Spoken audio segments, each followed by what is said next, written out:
Good afternoon, everyone. I missed you over the holiday of Shavuot. Although we did many Dvar Torahs in person, we were not on Facebook, not on social media, not on my phone.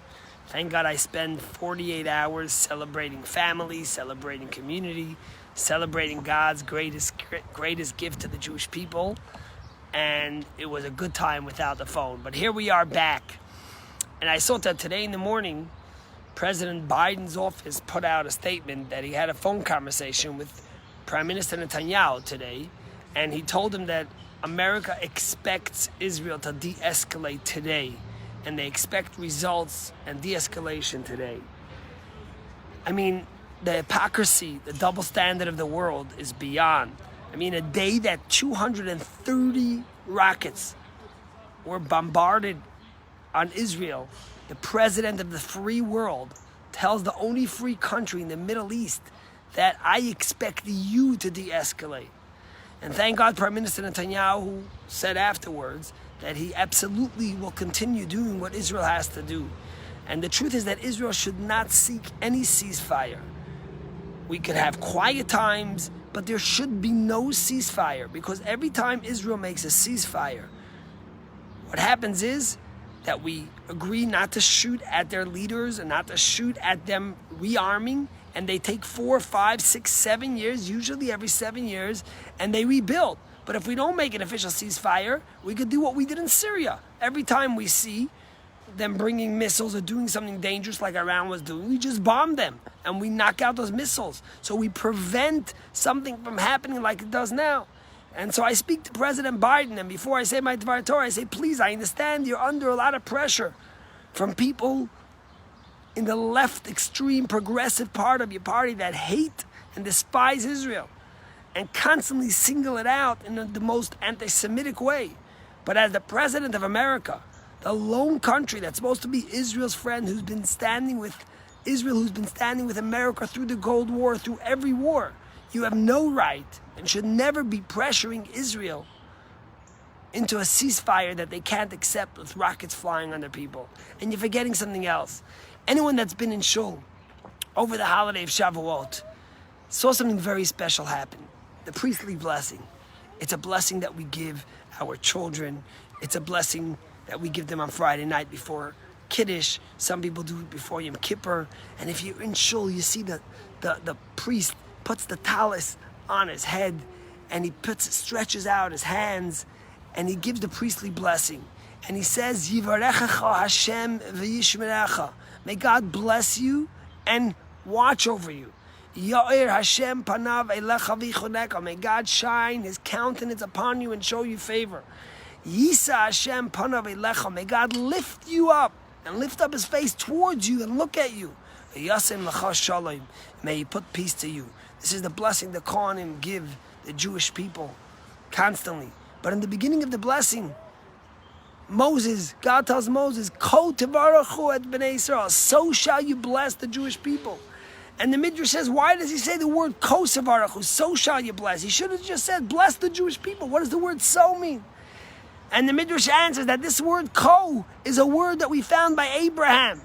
When God tells Abraham he's going to have children, and Abraham says, how can I be? Look, all the astrologers, all the predictions are that I can't have children. Sarah is barren. How are we ever going to build a nation? You tell me my nation will be as great as the sand and as numerous as the stars. But the stars, the astrologers tell you that I can't have children. And God told him, He took him outside, the Bible tells us. And He told Abraham, look, Ko, just as you see the stars, don't listen to what the astrologers say. Don't listen to what nature tells you, because Jewish people are never run by nature. They're never run by the normal circumstances of the world. When you see today a Jew walking in Tel Aviv, in Brooklyn, in Boston, that is a miracle. That tells you the story of survival. That after pogroms and after Cossacks and after Holocaust and after Khmelnytsky and after the Romans and after the Assyrians and after all these people, the Jewish people are still here. And anyone, if it's Talib or Omar Ilan or AOC or McGovern or whoever it may be that thinks that the Jewish people or the country of Israel will cease to exist, or even if it's a Jew like Bernie Sanders, they're forgetting what God tells the Kohanim. Kol Tevarach Ot B'nai Yisrael. Tell the Jewish people, remind them that their survival is miraculous. And I will bless them and protect them. And I will shine my countenance upon them and show them favor.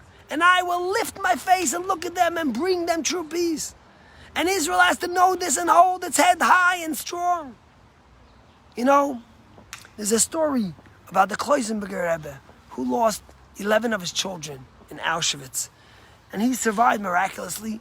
And he was in a DP camp in Germany. And there was a lot of young people there. And it was the eve of Yom Kippur, when usually the father would come and bless his children with the Birchas Kohanim, the priestly blessing. And there was a knock on his door, and this young woman came crying in. She was a teenager. Her parents had both perished in Auschwitz.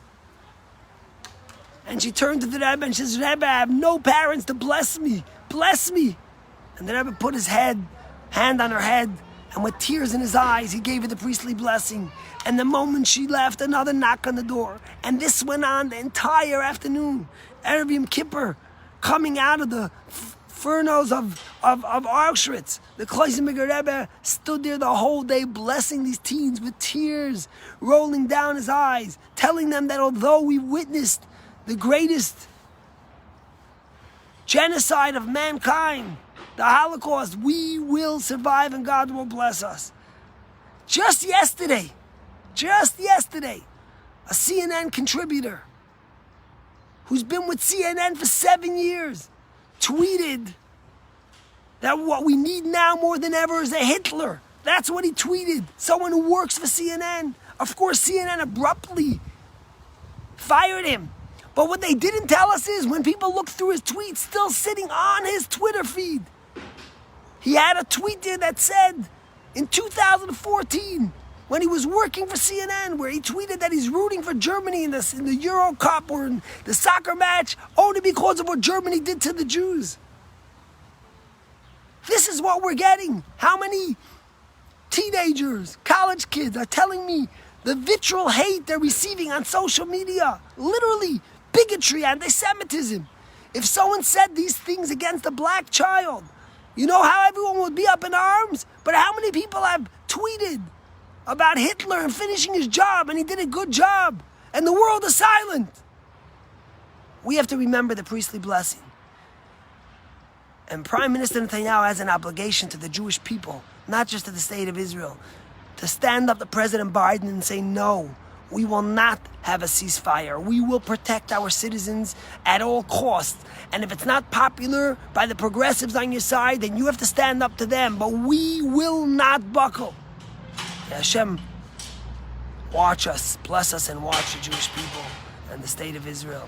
May Hashem shine His countenance upon us and show His favor.